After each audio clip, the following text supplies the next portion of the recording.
Hey, what's up, everybody? It's Cody the Duke. Just doing another video. I'm gonna do a couple of these. I've seen some people online do like a you know, SHTF, um, bug out, zombie apocalypse, everything goes wrong, whatever. Also could be like someone breaks in the house. Really is more a realistic scenario. And so I have a few different setups that I would run. I showed one in my last video, which I have a PCC that runs the same Glock mags as my Glock 17. So obviously that would be one setup in which I could have the Glock on my side along with the Banshee clone that I showed, along with 4 to 6, maybe 30 plus clips or magazines to carry around the house and transition if I were out on one, then I quickly access the other to clear room to room. So, as I mentioned in my last video, the first firearm that I purchased was a Glock 17. The second that I purchased was what I'm about to show today, Mossberg 500 Tactical, which is a very good price for what you get. So I have a few accessories. This is a bit overboard, but it is all in good fun. Although these things, I guess, would serve a purpose, as both my hands are free, and you can see I'm able to carry a good amount of ammunition and my Mossberg on me, which this thing can also be slung around my shoulder or clipped to my backpack. So if this were a bug out situation, I would have my backpack on. This may be not around my shoulder, but instead the bag may be clipped to my backpack. So I do have a couple of these, but I will show you. It does slide around so that I could access it from the front, or slide this way and access it this way. So, but I'll just pull it off to show you the bag itself, and how it works. So, first, let's take the Mossberg 500 out. This is my Mossberg 500 Tactical. I could put a lot more on there. It does come with a very cool Picatinny on the top and on the side, and I do plan on putting a shoulder brace here. However, I do like that it has that it is short and I can get around corners easily. Now, the negative to that, as you can see, I don't have an optic on here, is aiming. So it does have a front sight, however I have no back sight. So to remedy that, I have a laser here, which I've tested out many times, and it is very accurate, so that I can hit fire and still get what I am intending to do. So that's that, and I'll get to this more in a second. First though, the bag, which I believe, can't remember where I got this, but you can see you can MOLLE attach it to your bag. There are a lot of harnesses and other connectors to it, so I could attach this to a lot of different places. It does have MOLLE webbing all along the back, so you can also see I have an additional bag here with a whole bunch of extra shells.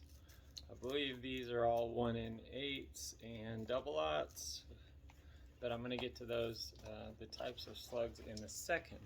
So I have 4, I guess maybe 5 different types of slugs that I'll show you. So let's see if I can show a few here. First is, and I try to buy the same ones because the colors are confusing, which you'll see in a second. So this is your double aught.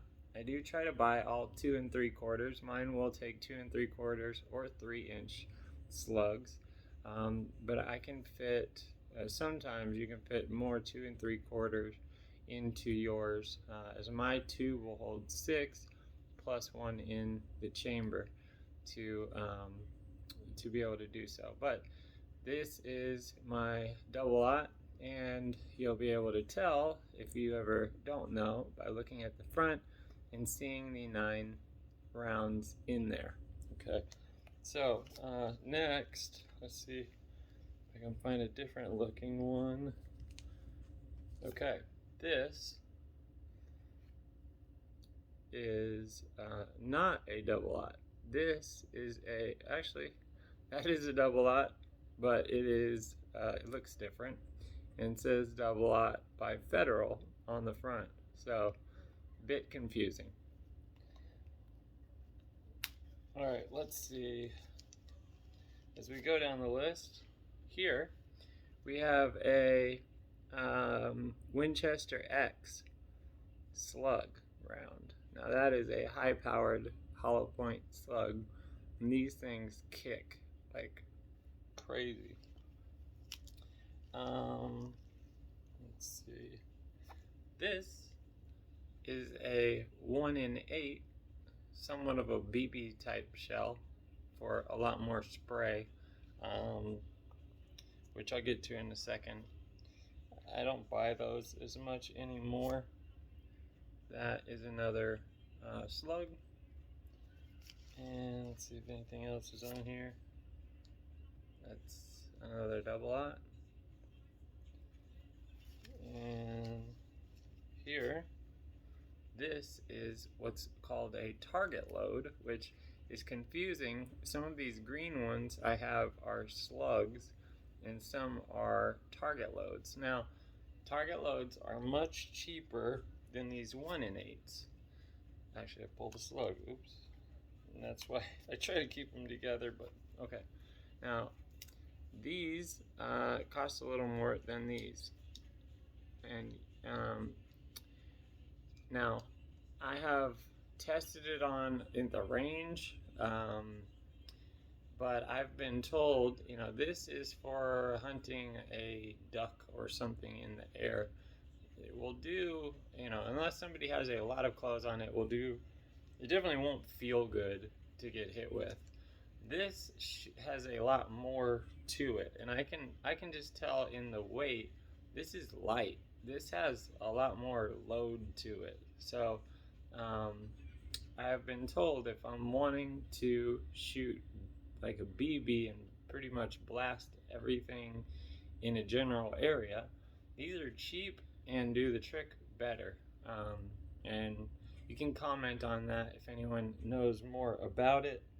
But I have talked to several people about that, and for the cost especially, you can get a box of these, like 20 of them, for $5-10, whereas almost everything else on here is about $1 to $1.50 a shell. So big difference there. So, all right, we'll just take a time out here, and oh, one other thing. Also have this clipped on my I guess battle belt or whatever. This isn't my battle belt, but it's what I wear every day. And just another stack of all double aughts. Yeah, those are all double aughts. So just another, 10 rounds. If for some reason I couldn't reach my chest, or everything on my side saddles were gone, I could still access this. All right, let's flip it around and look at the shotgun itself.